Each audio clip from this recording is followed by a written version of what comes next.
Barkanmu da sake kasancewa tare. A cikin wannan bidiyon zan nuna mana ta yadda za mu je mu fitar da inside option in baya nunawa kan Instagram. Abunda za mu yi na farko, bayan ka shiga cikin Instagram ɗinka, a hannun daman ka ta sama akwai wannan layin mai alaman zane uku, sai ka taɓa saman wannan zane guda uku. Bayan ya kaura nan zai kawo mu nan inda za ka je ka zaɓi kan settings. Wanda kan settings kuma sai ka gangaro ka zaɓi kan account.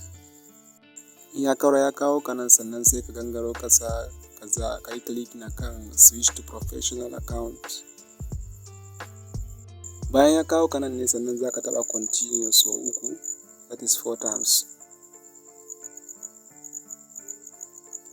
Sannan sai ka zaɓi categories naka, either kai artist ne, musicians and so on, video creator and so on.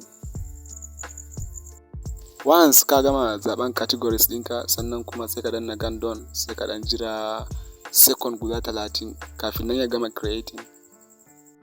Bayan ya gama creating sannan kuma za ka zaɓi ko kai creator ne ko business, sannan kuma ka danna done, sai ka danna no thank a nan don ka yi skipping. Yanzu kuma sai ka danna kan don't.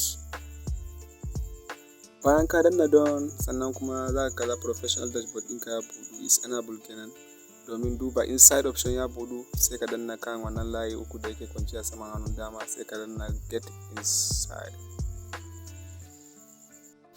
Saboda wannan inside option ɗin mun buɗe shi yana nan sabo ne, zai iya yiwa barai buɗu ba, amma bayan kwana 7 zai dawo. Na gode da kasancewa tare da ku. Mai bayani Nuruddin. Please don't forget, hit the notification bell, subscribe, like and share if possible. Na gode, sai mu sake zuwa bidiyo na gaba.